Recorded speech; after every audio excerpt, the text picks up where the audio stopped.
Good morning भैया बहनों, सुप्रभात। हमारा एकादशा पाठा सुभाषितानी पूरा हो गया। उसके काम आप लोग पूरा कर लीजिए, कॉपी चेक करा लीजिए। आज हम द्वादशा पाठा प्रारंभ कर रहे हैं। द्वादशा पाठा 12वां पाठ। कहा माने कौन बलवान, बलवान कौन बलवान है। तो ये एक कहानी है, इसको पढ़िए, अच्छा लगेगा आपको और इसको याद भी कीजिएगा। तो देखिए, पढ़िए, शुरू करिए। पुरातन काले गंगा तीरे एक कहा आश्रमा आसीत। पुरातन कहते हैं प्राचीन को।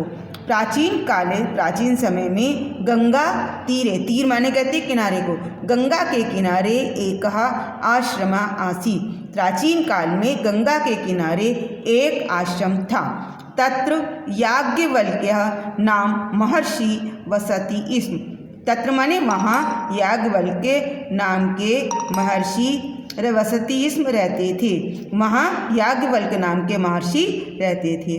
सह माने वह या उन्होंने, शेन मुखात, शेन कहते हैं बाज को, मुखात मुख से, बाज के मुख से पतिताम गिरती हुई एक मूषिकाम चुईया को दृष्टवान देखा। उन्होंने बाज के मुख से गिरती हुई एक चुईया को देखा। करुणया, दया से, सह वह, ताम मूषिकाम, उस चुईया को आश्रमम प्रति नीतवान, आश्रम में ले गए। दया से वह महर्षि उस चुईया को आश्रम में ले गए। तत्र वहाँ, कहाँ, आश्रम में, मंत्र बलेन, मंत्र के बल से, ताम कन्याकाम कृतवान, उसको कन्या बना दिया। किसको? चुईया को। वहाँ मंत्र के बल से उन्होंने उसको कन्या बना दिया। याज्ञवल्क्यस्य संतति न आसीत। याज्ञवल्क्यस्य, याज्ञवल्क्य की, संतति, संतान, न आसीत, नहीं थी। अतः इसलिए ताम कन्याकाम, उस कन्या को, कौन सी, जिसको उन्होंने चुईया से बनाया था, स्वपुत्रीवत, स्व माने अपनी, पुत्रीवत, पुत्री के समान, पालितवान, पाला। वहाँ इसलिए उन्होंने उस कन्या को अपनी पुत्री के समान पाला। कालांतरे, समय बीतने पर, सा कन्या, वह कन्या विवाह योग्या अभवत, विवाह के योग्य हो गई, बड़ी हो गई, विवाह के योग्य हो गई। याज्ञवल्क्य सूर्येण सह तस्या विवाहम कारयितुम इष्टवान। याज्ञवल्क्य सूर्येण से, सूर्य के साथ, तस्या, उसका, किसका, कन्या का, विवाहम, विवाह, कारयितुम इष्टवान, कराना चाहते थे। याज्ञवल्क्य सूर्य के साथ उस कन्या का विवाह कराना चाहते थे। अतः इसलिए उन्होंने पुत्री पृष्ठवान, पुत्री को पूछा। इसलिए उन्होंने पुत्री से पूछा, भवती सूर्यम परिणेष्यति किम, क्या आप, किम माने क्या, भवती आप, सूर्यम परिणेष्यति, सूर्य से विवाह करेंगी। तदा, तब, सा उक्तवती, उसने कहा, किसने, कन्या ने, तब उसने कहा, अहम सूर्यस्य तापम सोढ़ुं न शक्नोमि। अहम माने मैं, सूर्यस्य, सूर्य का, ताप, गर्मी, सोढ़ुं, सहन नहीं कर सकती हूँ। मैं सूर्य की गर्मी सहन नहीं कर सकती हूँ। अतः इसलिए, इतोपि, इससे भी, उत्तमम, अच्छा, अन्यम, दूसरा, वरम सूचयति, वर ढूंढिए। इसलिए इससे भी अच्छा दूसरा वर ढूंढिए। ऋषि सूर्यम एवं पृष्ठवान, ऋषि ने सूर्य से पूछा, भगवान भवता अपेक्षया उत्तमा वरा का अस्ति का।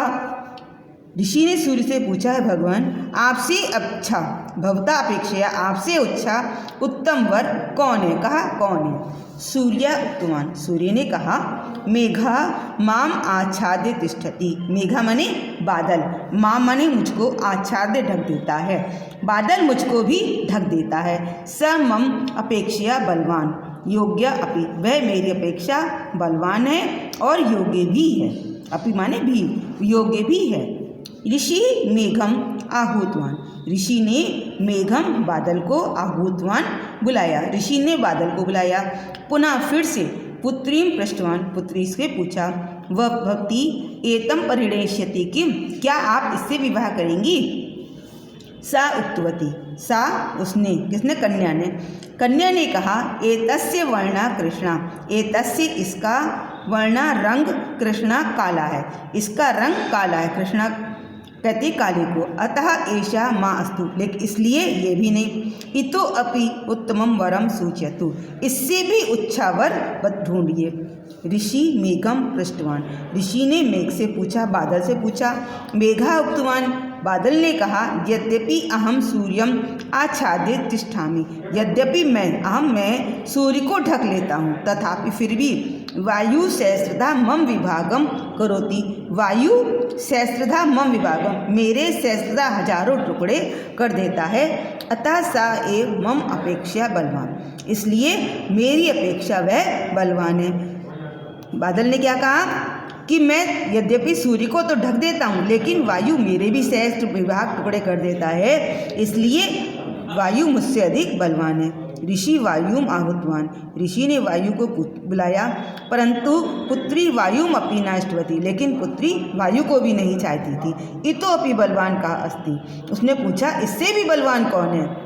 यद्यपि अहम मेघस्य सहस्रा विभागम करोमि, तथापि अहम पर्वतम कंपयितुम न शक्नोमि, वायु ने कहा, यद्यपि मैं बादल के हजारों टुकड़े कर सकता हूँ, लेकिन मैं पर्वत को नहीं हिला सकता हूँ, इसलिए अतः पर्वता एव बलवान, इसलिए पर्वत ही बलवान है।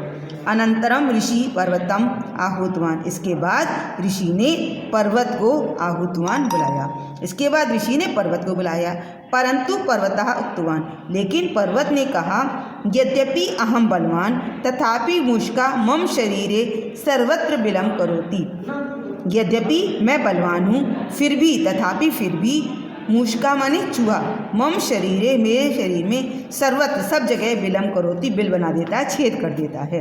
अतः मूषका एव मम अपेक्षा बलवान, इसलिए मूषका चूहा ही मम अपेक्षा मेरी अपेक्षा बलवान है। ऋषि मूषकम आहूतवान, ऋषि ने चूहे को बुलाया। पुत्रीम पृष्ठवान, पुत्री से पूछा, भवती एतम परिणेष्यति किम, क्या आप इससे विवाह करेंगी। इति सा संतोषेण तम अंगीकृतवती, सा उस कन्या ने संतोषेण संतोष से तम उसको, किसको, चूहे को, अंगीकृतवती स्वीकार कर लिया, उस कन्या ने संतोष से उस चूहे को स्वीकार कर लिया। अनंतरम ऋषि ताम मूषिकाम कृत्वा, इसके बाद ऋषि ने ताम उसको, कन्या को, मूषिकाम चुईया बनाकर, मूषकेण सह चूहे के साथ उसका विवाह करा दिया। चूहिया थी पहले वो, उसको कन्या बनाया और फिर बाद में पुनः चूहिया बनाकर चूहे के साथ उसका विवाह करा दिया। अब इस कहानी को पढ़िए, याद कीजिए, मैं शब्दार्थ भेज रही हूँ, शब्दार्थ अपनी कॉपी पर लिख लीजिए। धन्यवाद।